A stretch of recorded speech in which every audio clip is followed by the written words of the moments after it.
When Khanyi entered the print media as editor of True Love magazine, she was only 22. Meeting her at her current offices for Destiny magazine, we were reminded that before all this, she'd already proven herself as a television host. You have a serious work ethic. Even after being a successful TV presenter, you went on to complete your MBA at the Harvard Business School. It was actually because of a bit of a complex I had, because my mother and my father both have a number of degrees. So no matter how far I had gone in media, I really felt that I would always study, and that is why I then went on to do my MBA. A big part of it consisted of me doing papers and research for Ndalo Media. By the time I graduated, I'd actually written the business plan for Destiny, and I think studying and going back and finishing my degree has really helped me to make them happen. Khanyi met her American-Nigerian husband, Chinezi Chichioke, 8 years ago, whilst doing her MBA.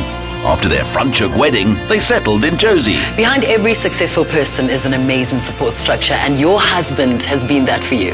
I have an incredible husband. He's a great support. He's very loving and caring and understanding.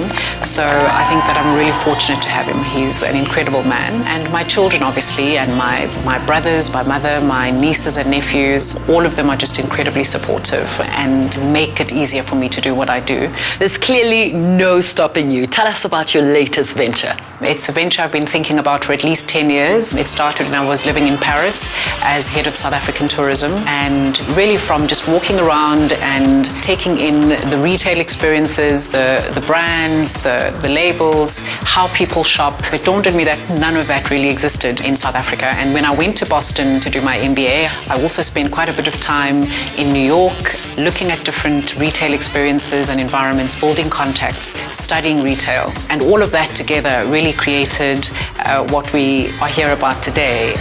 Among the guests at the opening of her new Hyde Park department store was John Jacob, who brought a sophisticated African edge to the layout and design.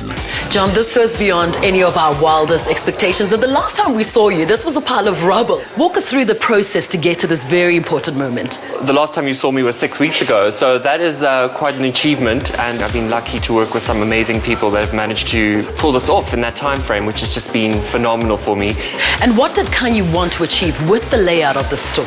We wanted to create intimate spaces, and how we've done that is by breaking the space up and making it a visual treasure chest of experiences. You don't walk in and see the whole thing in one go. You actually have to walk in and experience the various rooms, and we created these various departments, which really makes it dynamic, interesting and exciting. It's for men, it's for women, it's for everybody, and I just think there's something so generous about that, and I'm just really so thrilled to have been a part of the team. It really was fabulous.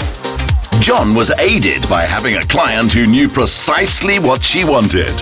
Khanyi, this is beautiful. And as a magazine editor, you know, each room here feels sort of like a magazine. Every room is a different page. Yes, very much so. That was a big influence for me. I really wanted to create that multifaceted, multi-layered experience you get from a magazine. So it really is about creating different layers, different experiences, different rooms, and also items of various price points. There are a lot of sort of lower priced items, and also your more exclusive items. So it's a very democratic, quite broad approach to luxury that we've adopted here.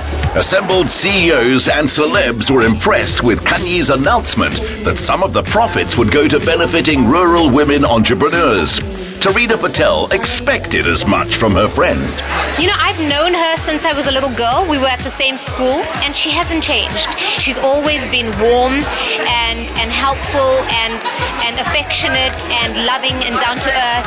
So she comes from that sort of background that has held her in good stead. She's lovely. Well, I was quite blown away because I was expecting a rather large boutique. I didn't expect a department store. Now that you actually see it, you kind of get it. It's an amazing sort of concept in terms of luxury for South Africa and for Joburg. So well done, Khanyi.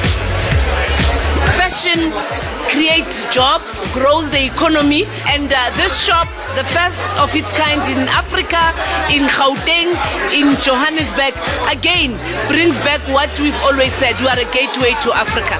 Khanyi's staff were beaming as they'll enjoy a shareholding in this enterprise, which also includes a coffee shop.